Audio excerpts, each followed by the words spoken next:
치유.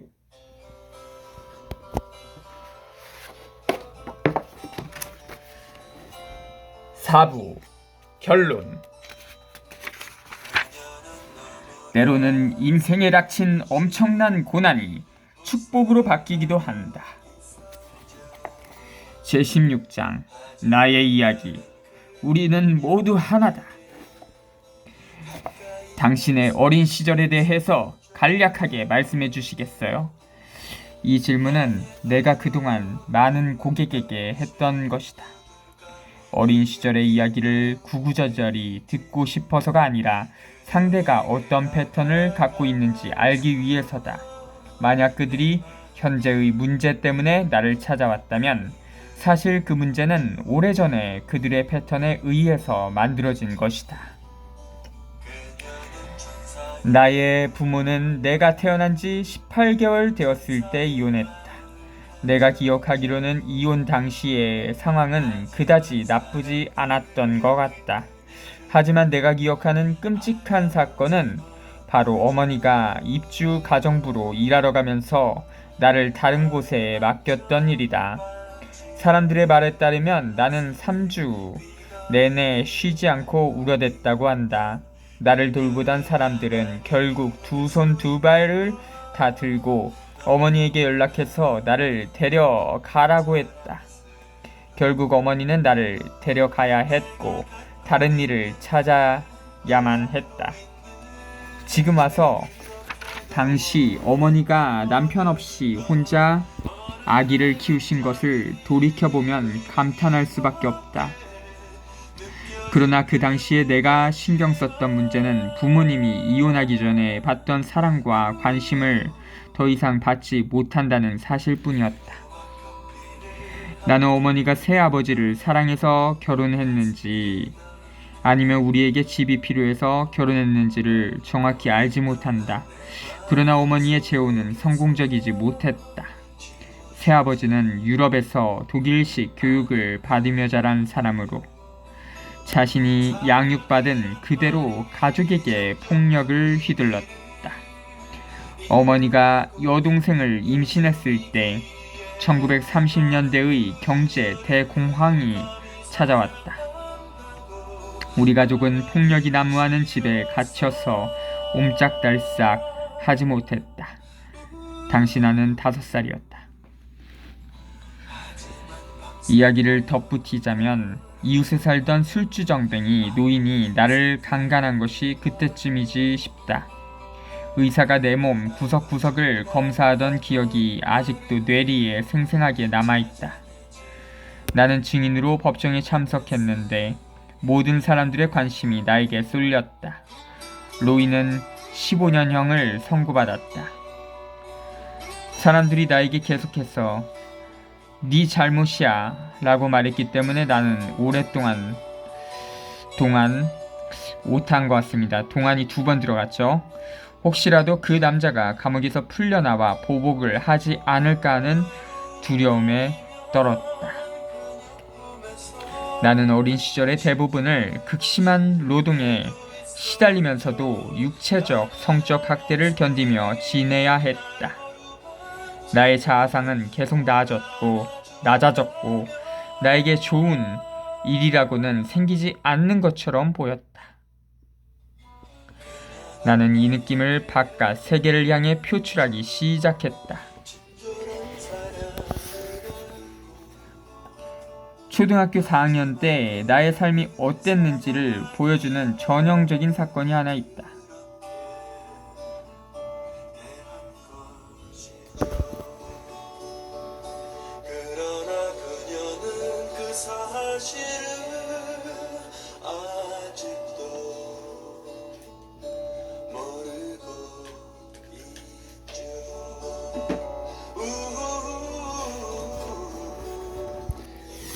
하루는 학교에서 파티가 있었는데 케이크가 여러 개 있었다. 나를 제외하고는 모두 중산층 가정에서 안락한 삶을 누리는 아이들이었다. 나는 초라한 옷을 입고 있었고 목이 높이 올라오는 검정색 구두를 신고 있었으며 우스꽝스러운 바가지 머리에다 생마늘 냄새를 풍겼다.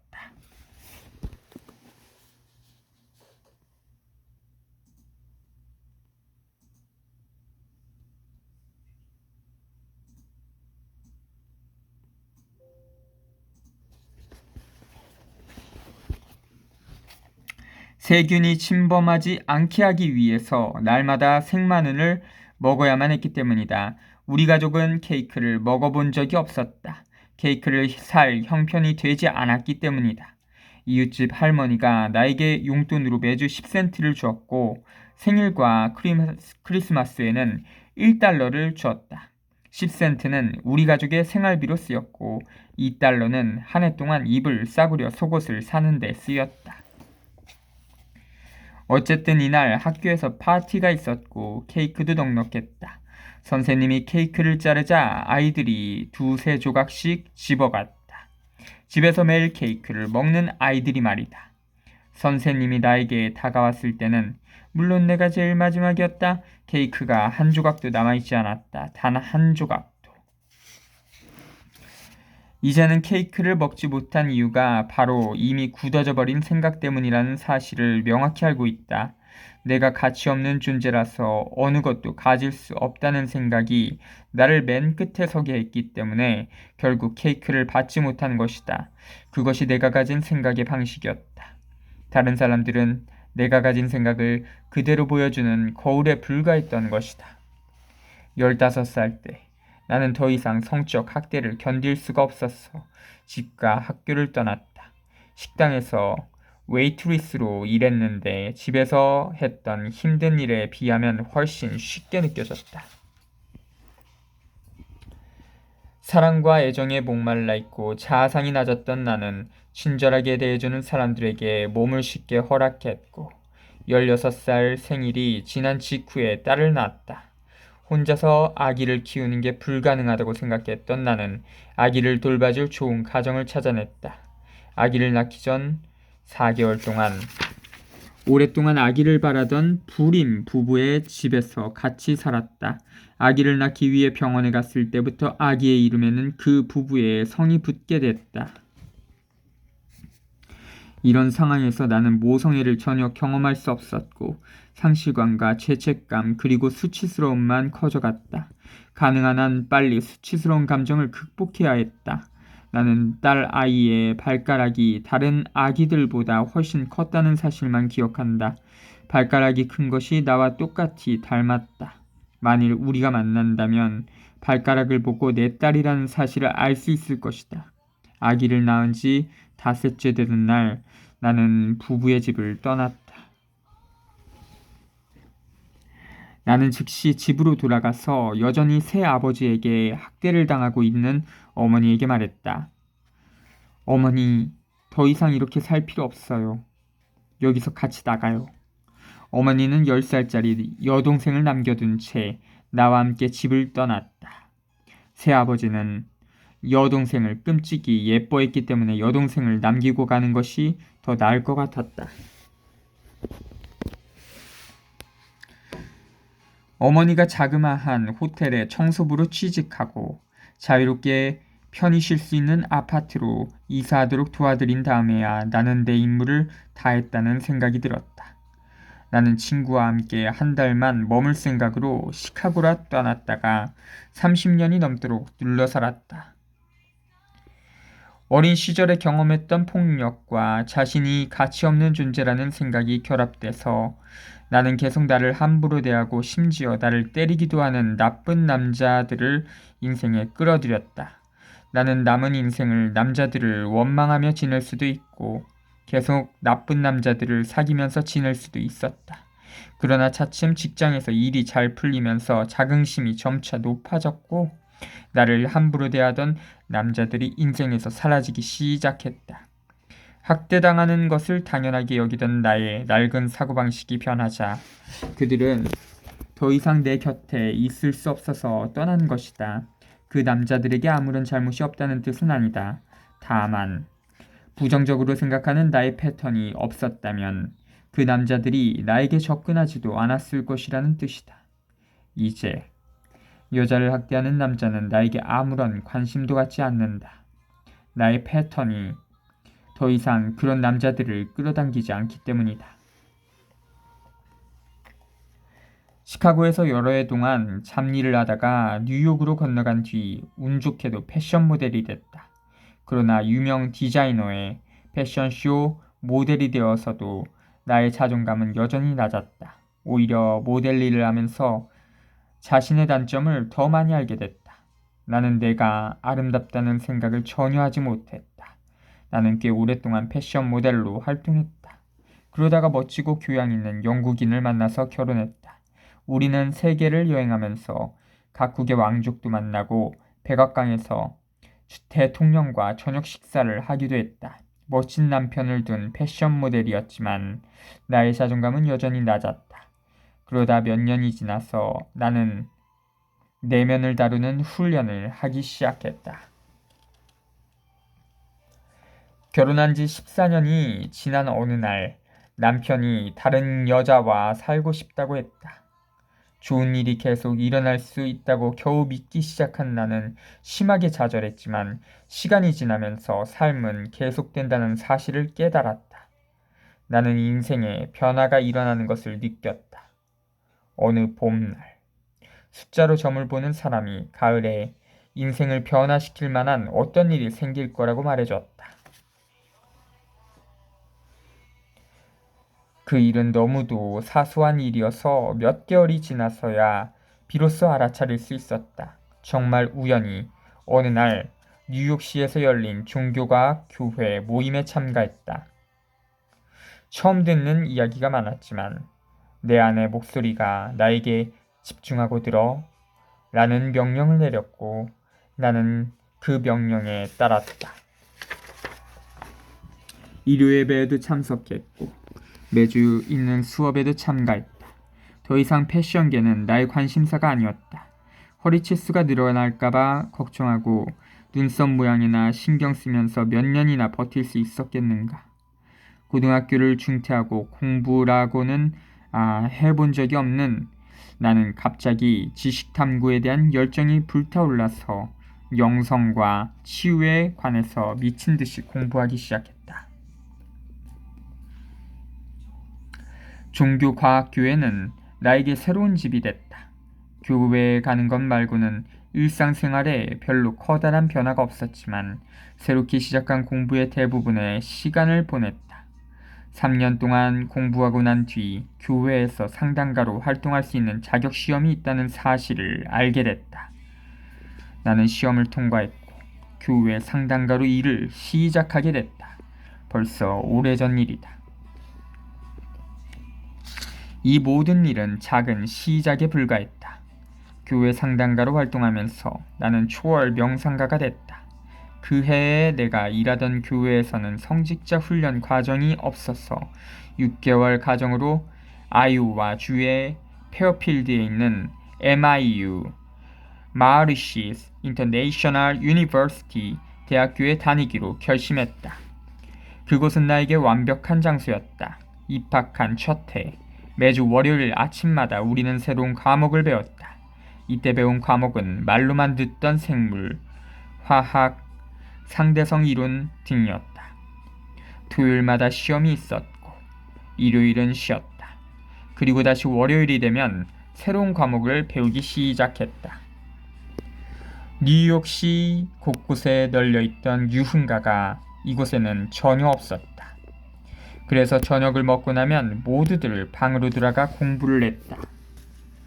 나는 학생 중에서 가장 나이가 많았지만 학창시절을 만끽했다. 흡연과 음주, 마약은 철저히 금지됐고 하루에 4번씩 명상을 했다. 학교를 떠나서 공항에 들어섰을 때 나는 담배 연기 때문에 질식할 뻔했다. 뉴요크로 돌아와서 나는 그전의 삶을 계속 이어갔다. 곧 교회에서 성직자 훈련 과정을 밟기 시작했다. 나는 교회 일에 적극적이었고 사회봉사 활동도 열심히 했다. 오후 모임에서 연설을 하고 상담받으러 온 사람들을 만났다. 곧 하루 종일 상담하는 일이 직업이 됐다.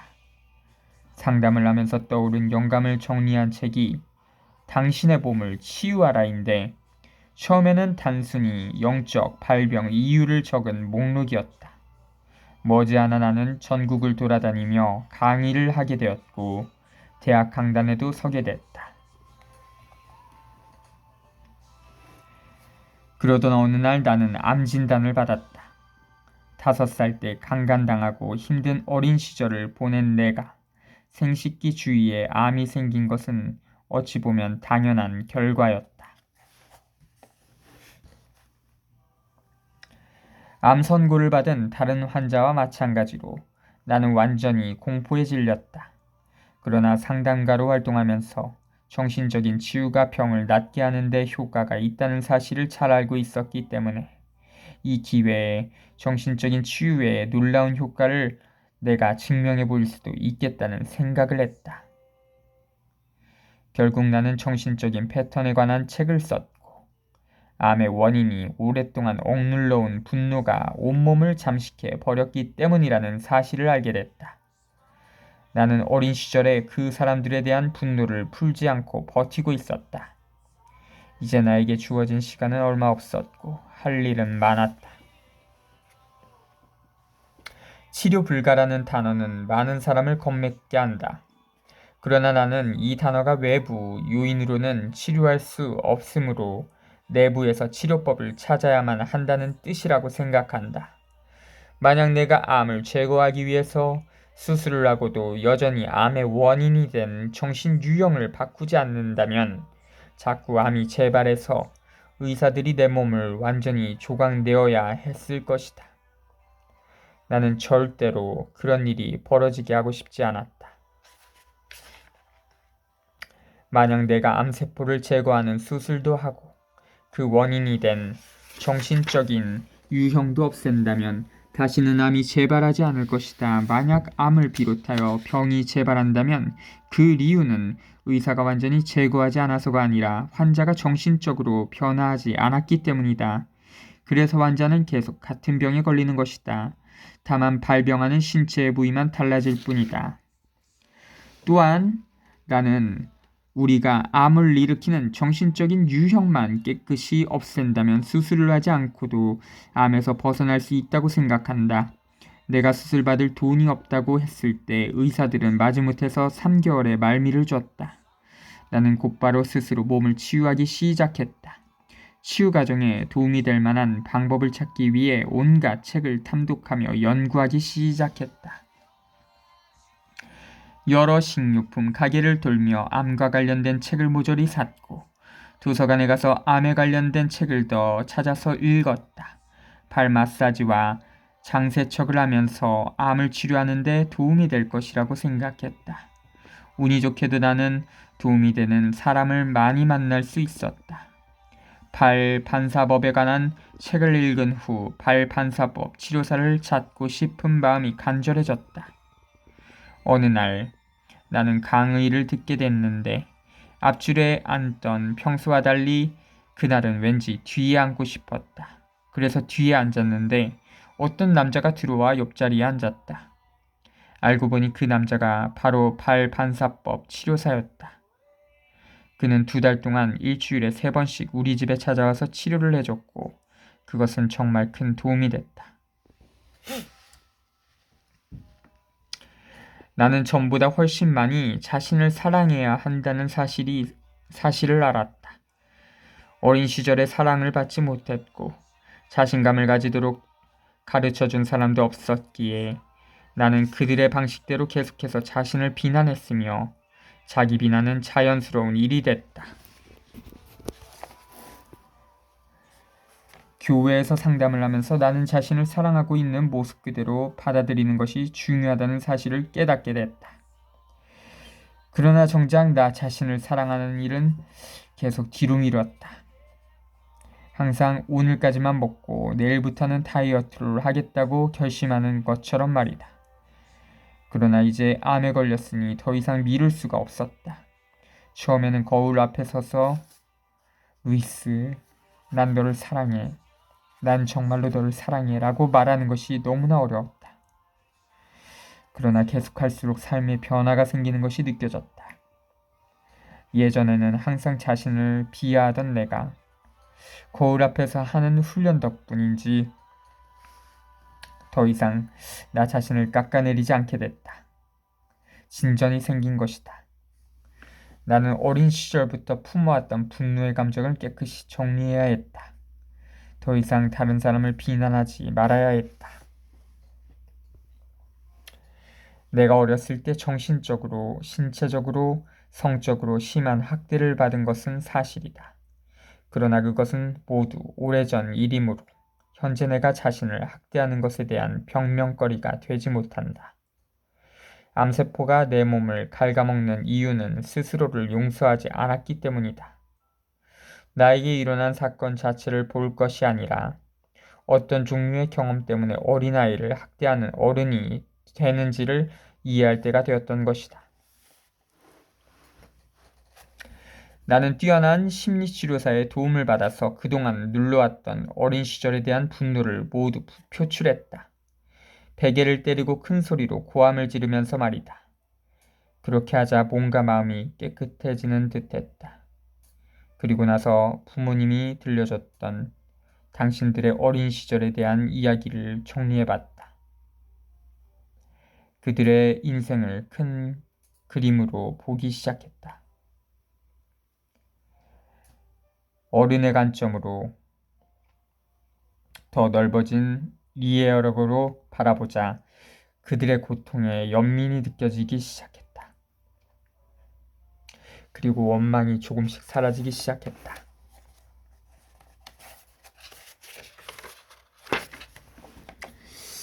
그 밖에도 나는 몸의 독소를 제거하고 정화하는 데 도움을 줄 수 있는 좋은 영양사를 찾기 시작했다. 그동안 인스턴트 식품을 즐겨 먹었는데 그러한 음식은 몸에 축적되어 독소를 만들어낸다는 사실을 배웠다. 해로운 생각도 마찬가지다. 머릿속에 축적되어 독소가 가득한 상황을 만들어낸다. 나는 엄청난 양의 녹색 채소를 주로 먹는 엄격한 식단을 따르기 시작했다. 첫 달에는 일주일에 3번씩 장세척을 받았다. 나는 수술을 받지 않았다. 몸과 마음을 정확하게 시작한 지 6개월 만에 의사들에게서 더 이상 암의 징후가 보이지 않는다는 말을 들었다. 나는 의사들이 말하기 전에 이미 이 결과를 알고 있었다. 경험을 통해서 나는 우리가 사고하고 행동하는 패턴을 바꾸려고 마음만 먹으면 병은 얼마든지 치료할 수 있다는 사실을 알게 됐다. 리마커블 힐링. 때로는 인생에 닥친 엄청난 고난이 축복으로 바뀌기도 한다. 나는 경험을 통해 이 사실을 배웠고 이전과는 다른 패턴으로 인생을 바라보게 됐다. 나에게 정말 중요한 것이 무엇인지를 생각하기 시작했고 마침내 나무를 찾아보기 힘들고 날씨가 좋지 않은 뉴욕을 떠나기로 결심했다. 고갯 중 몇은 당신이 떠나면 내가 죽을지도 몰라요 하고 매달렸지만 나는 1년에 2번씩 그들의 상태를 확인하러 뉴욕에 올 것이고 언제든지 전화 통화를 할 수 있다고 설득했다. 마침내 나는 뉴욕에서의 사업을 접고 로스앤젤레스를 변화의 시작점으로 삼기로 결심한 뒤 유유히 캘리포니아로 떠났다. 나는 캘리포니아에서 태어났지만 어머니와 여동생을 빼고는 이곳에 아는 사람이 거의 없었다. 두 사람은 시내 중심가에서 1시간 정도 떨어져 있는 교외에 살고 있었다. 우리 가족은 한 번도 가깝게 지낸 적이 없었지만 어머니가 몇 년 전부터 앞이 보이지 않았고 아무도 나에게 그 사실을 알리려 하지 않았다는 사실을 알고는 적잖이 놀랐다. 여동생은 너무 바빠서 나를 만나러 올 수 없다고 했고 나는 별로 신경 쓰지 않았다. 대신 새로운 인생을 시작하는 일에 집중했다. 나의 작은 책 당신의 몸을 치유하라는 나에게 많은 길을 터줬다. 나는 뉴에이지 모임에 빠짐없이 참가해서 나 자신을 소개하고 적절한 때를 봐서 내가 쓴 책을 내밀었다. 처음 6개월 동안은 바닷가에 자주 갔다. 바빠지면 해변을 한가하게 거닐 수 있는 기회가 줄어들 거라는 사실을 잘 알고 있었기 때문이다. 점차 3당 고객이 늘어났고 여기저기에 강연자로 참석할 기회도 생겼다. 모든 일이 척척 진행되어 로스앤젤레스가 나를 환영하는 것처럼 보였다. 몇 년이 채 지나지 않아서 나는 마음에 쏙 드는 집으로 이사를 갈 수 있게 됐다. 로스앤젤레스에서 시작한 나의 새로운 삶의 방식은 의식적인 측면에서 보면 어린 시절로부터의 크나큰 도약이었다. 모든 일은 순조롭게 진행됐다. 얼마나 순식간에 인생이 완전히 바뀌어버리는지 놀랄 지경이었다. 어느 날 밤 여동생에게서 전화가 왔다. 2년 만에 받은 전화였다.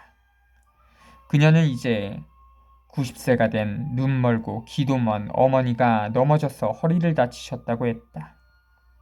한순간에 어머니는 강하고 독립적인 여성에서 고통스러워하는 무기력한 어린아이로 변해버렸다.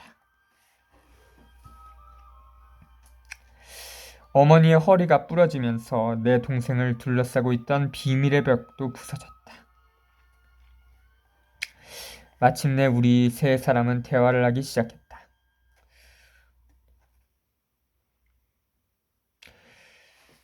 나는 여동생도 어머니와 마찬가지로 허리가 좋지 않다는 사실을 발견했다.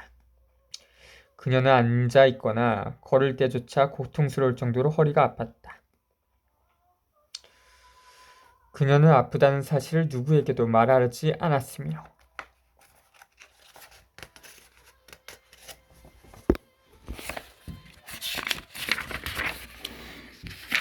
거식증에 걸려 있었다. 하지만 그녀의 남편은 그녀가 아프다는 사실조차 모르고 있었다. 병원에서 한 달간 입원 치료를 받자 어머니는 태어날 수 있을 정도로 몸이 회복됐다. 하지만 혼자서 지낼 수 있을 정도는 아니어서 나와 함께 살게 됐다. 인생의 진행 과정에 대한 신뢰가 있었지만 이 상황을 어떻게 처리해야 할지 몰라서 신에게 기도했다. 좋아요. 제가 어머니를 돌보겠어요. 하지만 하나님께서도 도와주셔야 해요. 특히 재정적으로 말이에요. 어머니와 나 둘 다 서로에게 적응해야 했다. 어머니는 토요일에 우리 집에 도착했고 그 다음 주 금요일에 나는 나흘간 샌프란시스코로 출장을 떠나게 됐다. 어머니를 집에 혼자 둘 수 없었지만 출장을 포기할 수도 없었다. 그래서 이렇게 기도했다. 하나님, 이 문제를 해결해 주세요. 출장을 가기 전에 어머니를 돌봐줄 사람을 구해야 해요. 목요일에 딱 맞는 사람이 나타나 우리와 같이 살면서 어머니와 나를 도와주기로 했다. 나의 기본적인 믿음 가운데 하나가 또다시 증명된 것이다. 내가 알아야 할 사실은 다 눈앞에 펼쳐져 있으며 내가 필요로 하는 모든 것은 신이 정해주신 순서에 따라 내게로 온다. 나는 또 하나의 교훈을 얻었다. 어린 시절의 쓰레기를 깨끗이 처리할 수 있는 기회가 온 것이다.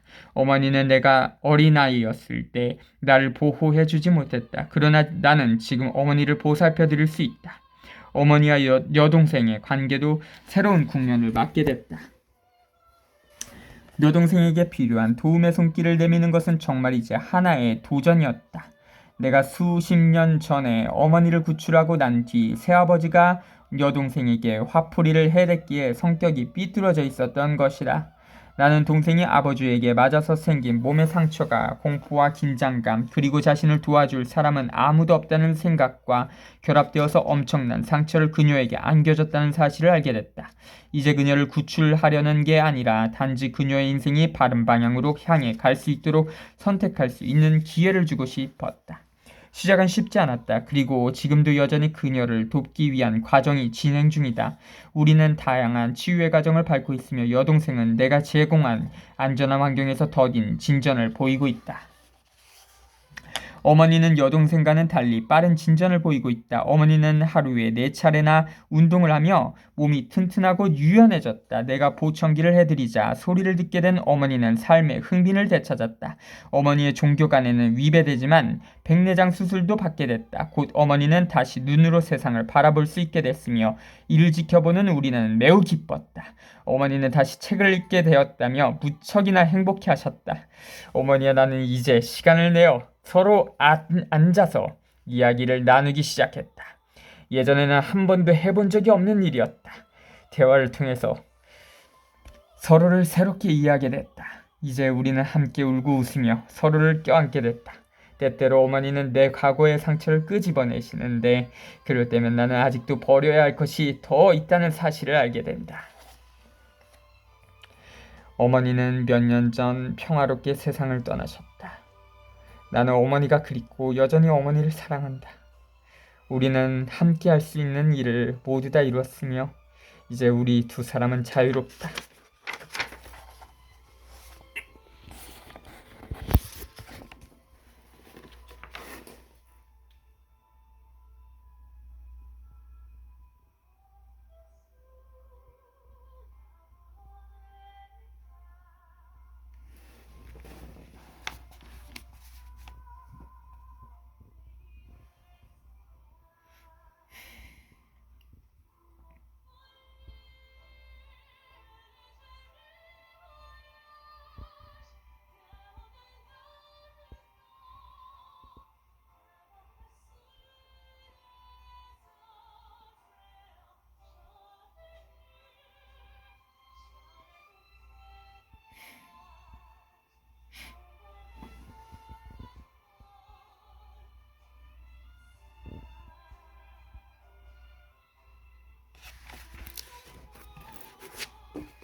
감사합니다. 18